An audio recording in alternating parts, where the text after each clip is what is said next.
Hey guys, long time no see. This is Rockford Rocks again, and we are going back to more Let's Play Pokemon Light Platinum. Alright, so last time when we left off, we were trying to go find Professor Oak.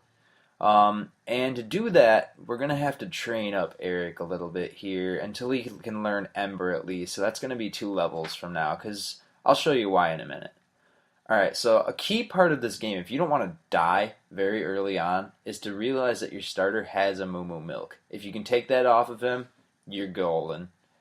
And also, if you're playing this game, talk to everybody. Make sure you talk to people. I'll show you why in just a second, actually. Training on, my pretty much least favorite Pokemon of all time, Bidoof. What a derp. I actually have a clause installed in most of my Nuzlocke that I do that I will never use a Bidoof. I just refuse to. Good HM slave, terrible Pokemon. But either way, I'm just trying to come up with interesting stuff to talk about while I train here. Cool, Eric learned Ember. Awesome. Alright, so we go down here, and this is why you talk to everybody in the game. This little girl right off the bat just gives you a max potion. Like, what? What the hell is up with that? Not even like a potion or a super potion or a berry or something. A freaking max potion right from the start of the game. That's pretty incredible. Alright, so this is our first trainer battle, and I'm going to show you why that you needed to learn Ember. So Caterpie at first, not very intimidating. Take it out with an Ember. This is why. Oh, that's not a Caterpie! That's definitely not a Caterpie. Yeah, that's a Venipede. And it knows rollout, and if you don't learn Ember and kill it in one hit, it can really do some damage to you. Actually, I got killed quite a few times from not realizing that fact, but it gives you 217 experience points every time you kill one for some reason, so you gain multiple levels. It's pretty crazy fast how fast you train at the start of the game. That changes very quickly, and I believe his name was Trainer Jose. That's kind of interesting. He looked pretty white to me, so I don't know what's up with that. Anyway, killing some Bidoofs.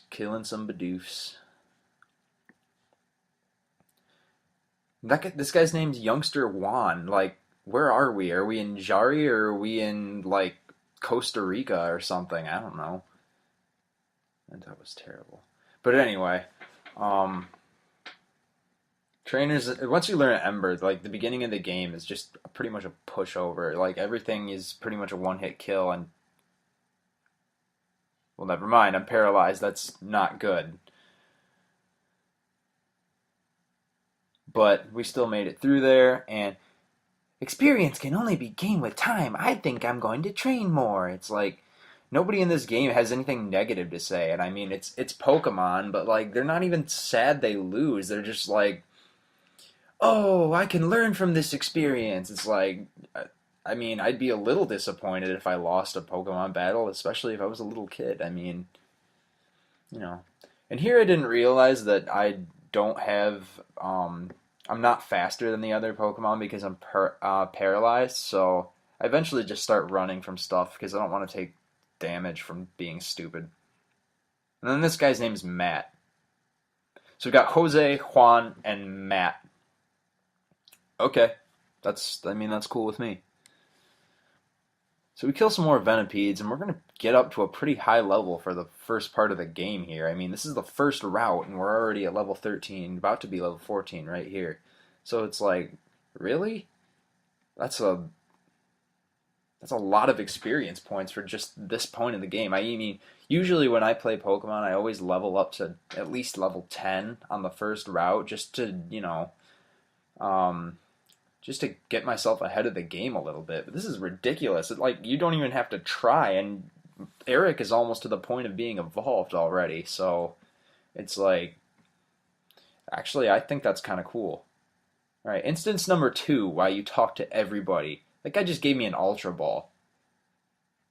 And as I show you later, it's not really going to be very useful, but, that's still pretty cool. You just get an Ultra Ball. It's not even a Pokeball. It's just, like, the best item for catching Pokemon in the game besides the Master Ball. Instance number 3, why you talk to everybody. Yep. People in this game that are randomly placed around just give you awesome Pokemon. I used a Growlithe in my first run of the game. Word to the wise, if you take it, expect to have it as a Growlithe for a long time. I encountered plenty of Water Stones and Thunderstones, but no Fire Stones. So I have no idea when you get one in the game. He was always one for me, a Growlithe. So I encountered a Krogunk, but I decided against him because I used him in the first run. They're pretty good once they evolve and get a little stronger, but for a while they're just like glorified punching bags. I don't want to use a Pidove because stereotypical bird Pokemon are overdone in my opinion. I don't like using them. And then Poochyena I've used too many times in 3rd gen games, so it's like I don't really want to. But then we get a little surprise here. We get an Incada, which is one I've never really used in all that much. But unfortunately for me, this is going to be kind of difficult here. Yeah. Doesn't seem to want to be caught. And I use the Ultra Ball, and it pretty much bursts out right away. So I realize I'm going to have to get pretty lucky here. And fortunately, I do with my second to last ball. So we're going to name this one. And unfortunately, it's a girl, so this creates kind of an awkward situation. But in honor of the Let's Play thread, I'm going to have to give this one the name Pagan. Yup.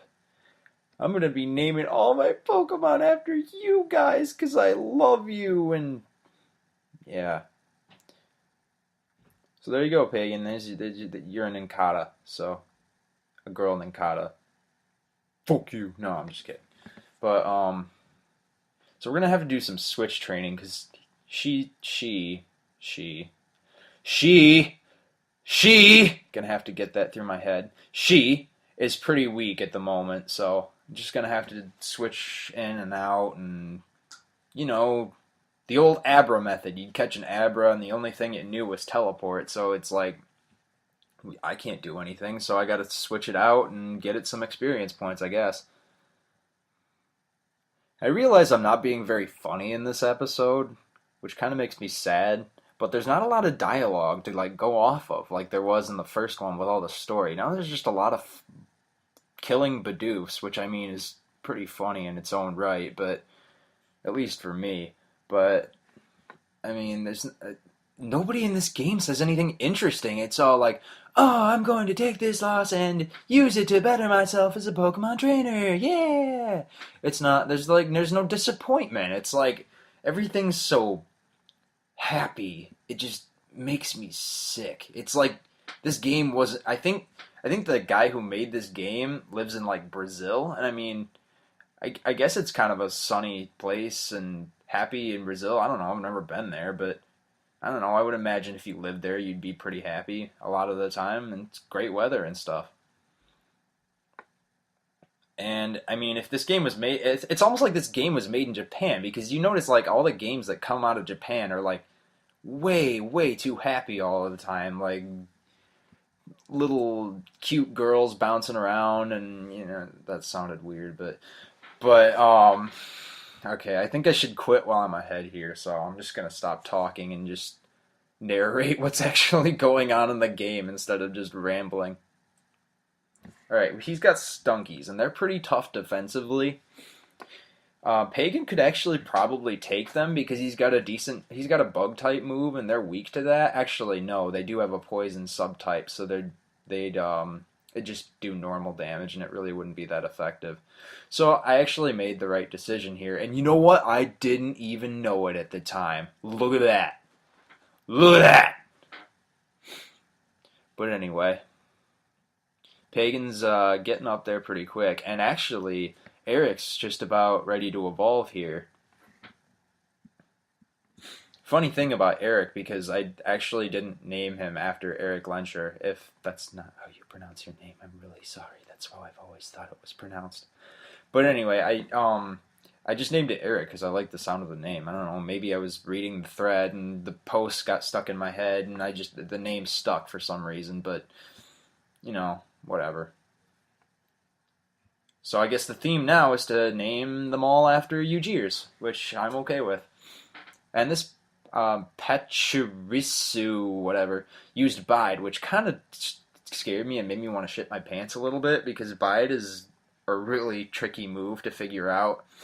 But fortunately, I handled it correctly and nothing really bad happened. And before we go find Professor Oak like we just did there, I'm just gonna evolve Eric just for shits and giggles here. Just because Eric's awesome. And we encounter a wild Ninkata, or a wild Pagan, I guess, and that doesn't quite do it, but this Pidove should get the job done.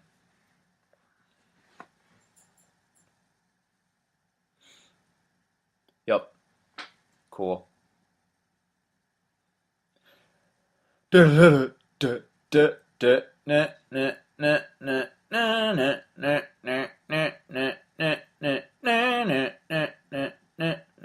I'm done. So we got our new Charmeleon, Eric. He looks awesome. That's actually one of my favorite Charmeleon sprites so far. You ever seen the back sprite for Charmeleon in Gen 1? Whoa, random footsteps! But it's pretty ridiculous. I'd look it up. And this is Professor Oak, and I think it's his nephew, Kenta. And if you notice, he is the main character from Generation 2. And I fast forwarded through Splashing Fish for no reason. And he catches a Phoebus, and it looks like a good Pokemon.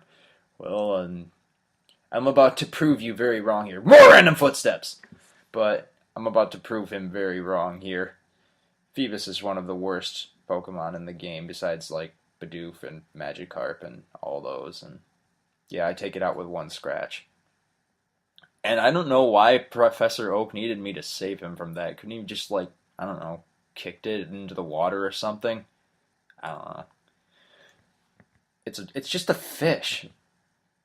But anyway, he's going back to the lab, and that's where we have to go next. Next time on Let's Play Pokemon Light Platinum. See you guys.